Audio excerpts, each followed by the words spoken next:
সকলোৱে বুঢ়া বুলি কয়, কিছুমানে ককা বুলি কয়, কিছুমানে তেওঁক লৈ হৰ্ষোল্লাস কৰে। আৰু সেই বিশেষ ব্যক্তিজন এই মুহূৰ্তত মোৰ লগত আছে। মই পোনে পোনে আপোনাৰ ওচৰলৈ আহিছোঁ। আপোনাৰ পৰিচয় আপোনাৰ মুখেৰেই এই মুহূৰ্তত মোৰ ফেচবুকৰ যিসকল দৰ্শকে চাই আছে সেইসকলক জনাব বিচাৰিছোঁ। বাৰু ঠিক আছে।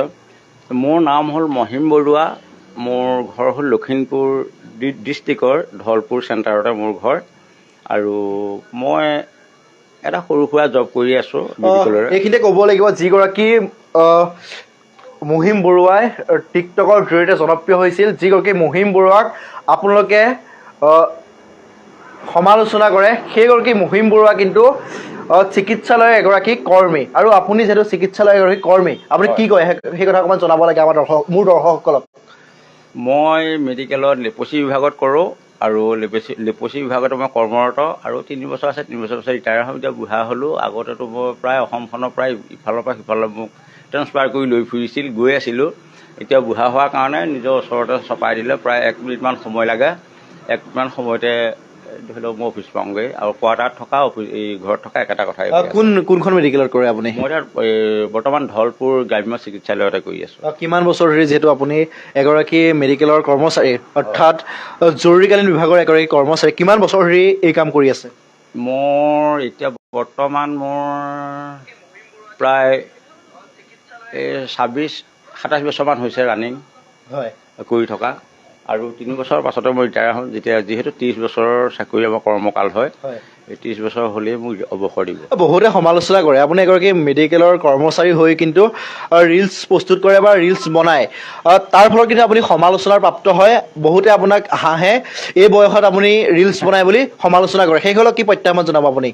মই তাৰমানে কাকো মই বেয়াকৈ ক'বলৈ নাযাওঁ। যিসকলে বেয়া বুলি ভাবে তেওঁবিলাকো বেয়া বুলি নকওঁ। আৰু যিবিলাকে ভাল বুলি কয় তেওঁবিলাকো বাৰু একেই, ভালবিলাকতো ভালেই বাৰু, বেয়াবিলাকো মই বেয়া বুলি ক'ব নাযাওঁ। কাৰণ কেলৈ, যিকোনো এটা ফল পাবলৈ হ'লে সমালোচনা বিমলোচনাৰ মাজেৰেহে গৈ উপনীত হ'বগৈ পাৰি, যিকোনো এটা নিৰ্দিষ্ট জেগাত। মই সেইটো বুলিয়েই ভাবোঁ। বহুতে ইমান সমালোচনা কৰে আপোনাক, বহুতে ট্ৰোল কৰে, বহু ইউটিউবাৰে আপোনাক সমালোচনা কৰে, তুচ্ছ তাচ্ছিল্য কৰে, তাৰপিছতো আপুনি ভিডিঅ' বনায়। সেইটোৱে মোৰ গৌৰৱ। মোক লৈ যায়, মোক কমেও 2 ছেকেণ্ড বা 3 ছেকেণ্ড হ'লেওতো মোৰ কাৰণে সময় খৰচ কৰিছে। খৰচ কৰিহে যিকোনো এটা কমেণ্ট দিব পাৰিছে। মোক চাইছে, মোক মাৰ্কিং কৰিছে, মানুহজনে এনেকুৱা তেনেকুৱা তেনেকুৱা এনেকুৱা, সেইকণটো চাইছে। সেই চোৱাটোৱেই হ'ল মোৰ মনত এটা গৌৰৱ। ইমান সমালোচনা তথাপিও ভিডিঅ' বনায়। সমালোচনা বিমলোচনাবিলাকলৈ মই নাযাওঁ। তাৰমানে সমালোচনা বিমলোচনা থাকেই। আমাৰ যিকোনো কাম এটা কৰিবলৈ গ'লে সপক্ষ বিপক্ষ দুবিধ থাকিবই লাগিব। সপক্ষও থাকিব লাগিব, বিপক্ষও থাকিব লাগিব, তেতিয়াহে যিকোনো এটা কাম সিদ্ধ হয়। ইমান সমালোচনাৰ পিছতো কেনেকৈ আপুনি যিহেতু মেডিকেলৰ এগৰাকী কৰ্মচাৰী, ক'ত সময় পায়? ইমান কম সময় ক'ত পায়? মই মেডিকেলত যেতিয়া মোৰ সদায় প্ৰায় আজিকালি 8টা বজালৈ কৰি দিছে বাৰু, টাইমটো আগুৱাই দিছে। আগতে আমাৰ 10টা বজাৰ পৰা আমাৰ 4টা বজালৈ আমাৰ টাইম আছিলে ধাৰ্য কৰা। তাৰপিছত এতিয়া 8টা বজাৰ পৰা দিছে, 8টা বজাৰ 2টা বজালৈ দিছে, অকণমান আগবঢ়াই দিছে টাইমটো।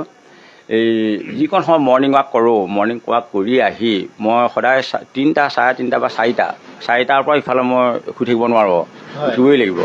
উঠি লৈ মই যিকোনো কাম কৰি বা অকণমান মৰ্ণিং ৱাকত যাওঁ, খোজকাঢ়ি আহি ঘূৰি আহি মই ভিডিঅ'বিলাক বনাওঁ। একেদিনাখনে মই এই মোবাইলটো পিটিকি চালে কি গান আছে, সেই গানবিলাকত অকণকৈ মই ভিডিঅ'বিলাক বনাই ড্ৰাফ্ট বুলি এটা বস্তু আছে, ড্ৰাফ্টত মই থৈ দিওঁ।